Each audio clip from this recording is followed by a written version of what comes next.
Je reprends le chapitre T7 sur les réactions acido-basiques à la page 10, au paragraphe grand I. Ce sera la dernière partie que vous aurez à travailler pour cette semaine, et le reste de ce polycopier sera à faire pour la semaine suivante, j'y reviendrai plus tard.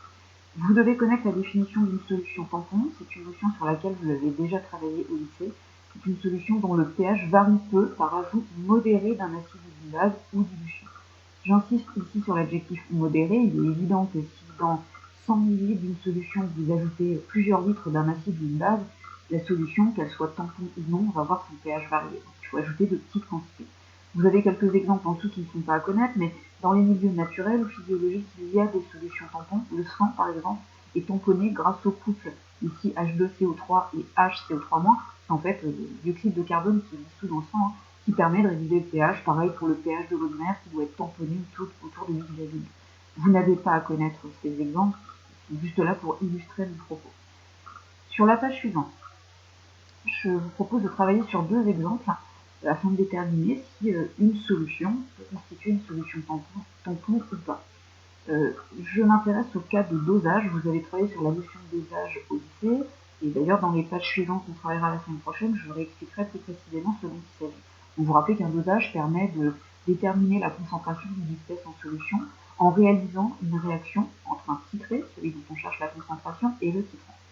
Dans le premier exemple proposé, le titré est un acide fort, la concentration est notée Ca, le titrant est une base forte. Dans le graphique qui est donné, vous avez en ordonnée le pH de la solution et en abscisse une variable qui est notée X, qui représente le rapport entre le volume de base versé, donc le titrant, et le volume de base à l'équivalence. Il est donc normal, quand X est égal à 1, d'avoir un saut de pH, puisque c'est là que l'équivalence sera atteinte, et que le réactif titré, l'acide, sera entièrement consommé. Avant l'équivalence, le pH est acide, puisque c'est l'acide qui est en excès, le titrant basique, dès qu'il est versé, est consommé. Après l'équivalence, il n'y a plus d'acide, et c'est le titrant qui est en excès, et donc une base, normal donc d'avoir un pH qui est basique. Vous remarquez qu'on a superposé trois courbes pour trois concentrations différentes du titré et l'acide. 0,1 mol par litre, 0,01 et 0,001. On se demande si la solution d'acide pourrait jouer le rôle d'une solution tampon en regardant notamment avant l'équivalence.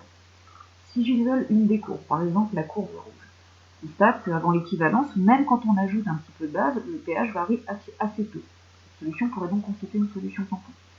En fait, non, parce que quand vous comparez toujours avant l'équivalence les trois courbes, on constate que sous l'effet de la dilution, avec des concentrations différentes en acide, on a quand même des variations de pH qui sont assez importantes. Donc cette solution d'acide, avant l'équivalence, ne pourrait pas constituer une solution tampon.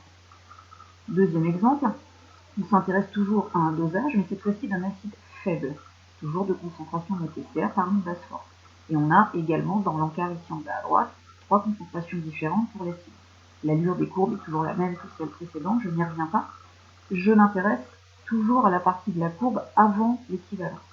On constate que par ajout modéré de base, les variations de pH sont assez peu importantes. Et ce qui est intéressant, c'est que comparé à la première situation, là, quelle que soit la concentration de l'acide, donc même en diluant l'acide, les valeurs du pH sont identiques.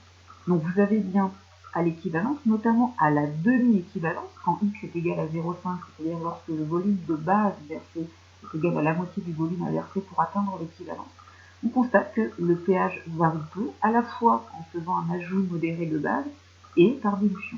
Donc, à la demi-équivalence, la solution de cet acide faible constitue une bonne solution tampon. Vous verrez le point évoqué dans la partie 3 dans le TD. Souvent, lorsqu'on veut préparer une solution tampon, on procède en préparant un mélange équimolaire d'un acide faible et de sa base conjuguée, donc un mélange de la même quantité de matière, de l'acide faible et de sa base conjuguée. Et en toute logique, le pH de la solution tampon que vous obtenez sera égal au pKa du coup, puisque je vous rappelle la relation pH égale pKa plus log de la concentration de la base du couple sur la concentration de l'acide conjugué. Si vous avez un mélange équimolaire où les deux concentrations de l'acide et la base conjuguée sont égales, le log sera égal à log de 1 et le pH sera égal au pKa plus log de 1, c'est-à-dire 0. Vous aurez donc une solution tampon.